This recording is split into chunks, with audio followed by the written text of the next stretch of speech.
afternoon. Hi. Hola. Well, thanks. Afternoon, everyone. Just before we get started, on behalf of the whole club, I'd like to express our deepest condolences to the family, friends and colleague of Paul Jiggins. The tributes over the past 24 hours have encapsulated him perfectly, an outstanding journalist and an even better person.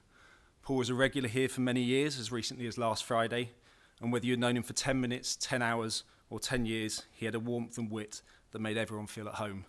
Press rooms will be a poorer and quieter place without Jiggo. Okay, we'll move on to housekeeping for the press conference. So we'll start with the broadcast section that's got no embargo, followed by an embargoed section of 10:30 p.m. tonight. No live tweeting during the broadcast section. We'll start with team news from Sky and then ask for 2 questions per journalist to get through as many as we can in the time we have. Jamie? Thanks, Anthony. Well said, and Jiggo. Good afternoon, Antonio. Good afternoon. We start with the team news. We know that Jaffet is now out for the season. I'm scared to even ask about Ollie Skip because I imagine the answer is the same. No, for Skip is another situation, and with Jeff, medical department tried, until the end to find a solution, and but I think at the end it was the best solution for the player, for Jeff, and for the doctors to have this operation, this surgery, and to clean his knee, and he will be ready next season. And about Skippy, no, I hope to have him after the international break, and his pain, it seems that is going better and better. And also about Ryan Sessegnon, we are waiting for weeks to have another scan, and then if everything is okay, he'll start to have training session with us. I wanted to ask you about the impact that Bentancur and Kulusevski have had. They've taken to the Premier League straight away. Is that down to good coaching, or is that because they're players who are suited to the Premier League? And if that is the case, is that something the club hasn't done in the past and needs to do in the future? For sure, to come in the way that they did in a short period, and was positive for us, and it's important when you sign new players to understand that this league is very difficult, and before to sign new players, you have to check many qualities, not only 1, 2, but he has to be good technically, and you can work, you can be good tactically, and you can work to improve the situation. But at the same time, you have to know that they have to be strong physically, fast, and with a good engine. And I think these 2 players, we found in these 2 players all the characteristic for this league. And then they are very young. And Bentancur, despite he is only 24 years old, and he has already played 200 games. And Kulusevski was a player that is in the start 11 with the national team. Don't forget that they are arriving from a club where the pressure is very, very high, and for this reason they was ready not to manage this type of situation. Yeah. Just finally from me, I think a lot of people were quite surprised that Eric Dyer wasn't in the England squad yesterday. How is Eric? Is he disappointed? Were you surprised he wasn't in that squad, or are you secretly quite happy that for 2 weeks he'll stay here at Tottenham? No. Honestly, I hoped for the players, and to receive this call, because he's working very hard, and I think in this moment is one of the best defender of the league, and he has also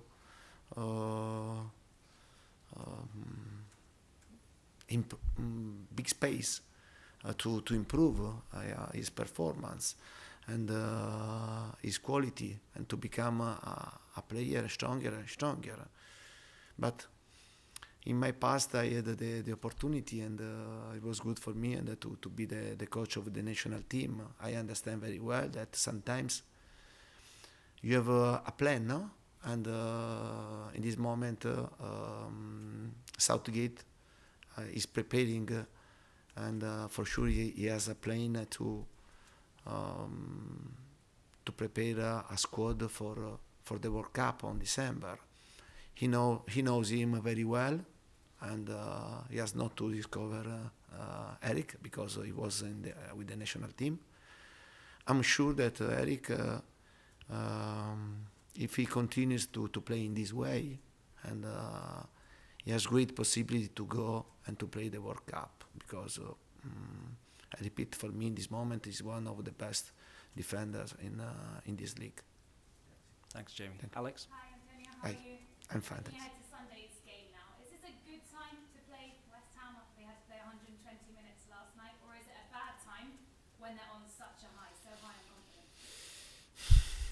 Yeah, and I can answer you after the game to tell you in the way that affects the game against Sevilla affects the game against us. And for sure, in one end, and you have to be honest, they played 120 minutes in one end. In the other end, you know very well that when you reach this type of result, give you confidence, give you enthusiasm, give you strength, that yeah, for sure it will be a really tough game for both teams.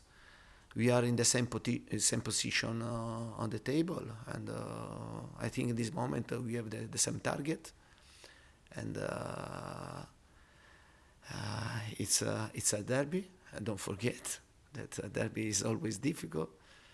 But I think that my team is now we are in a good moment of form, and we are improving a lot. Yeah, we try to do everything to get 3 points, and it will be very important to have a fantastic atmosphere around us and in the stadium. And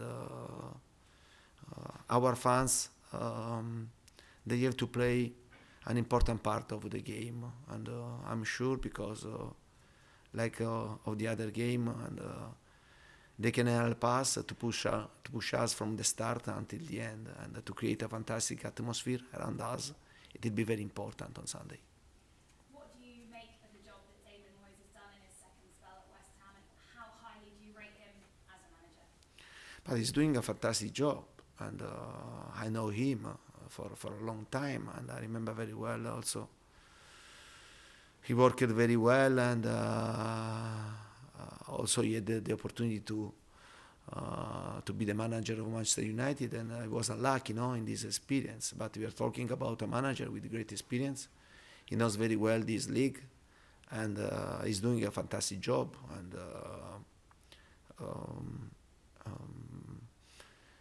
it will be great to see him tomorrow, yeah, and then to play the game and to win the best.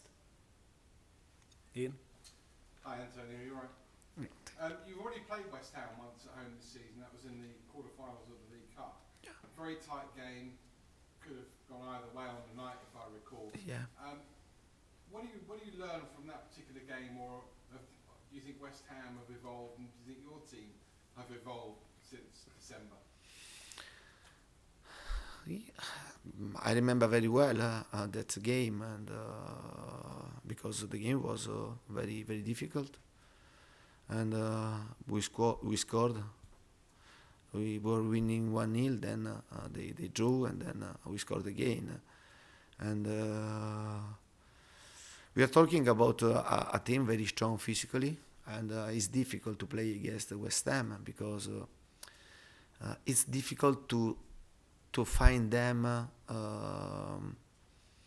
with the players in not in the right position, and also when they attack, they are very prepared to. They are good defensively, and we have to pay great attention because I repeat, also on set pieces they are very strong, and they are in a good position on the table. It was the same also last season. It means that this team has great value, and the players and the manager is doing a fantastic job. And what do you make of the fixture list? Because Mikel Arteta has been very outspoken on Wednesday after the Liverpool game, and then this morning at his press conference about the fairness of the fixture list in the Premier League. Some teams having to play on, let's say, a Wednesday, and then like his team Saturday lunchtime. Yeah, but I only want to remember Arteta, the game that we postponed. Yeah, I mean, Tottenham Arsenal, okay? Yeah, if we speak about unfair, okay, and I stop. but in general, is because No, but in general, I think that my answer is enough. Okay, yeah, it's enough. If someone want to speak about fair or unfair, and we postponed the game, Tottenham Arsenal, if you remember, I don't forget this. Yeah, and I think that it's not right to speak about fair and unfair. Ali? thank you. Thank you.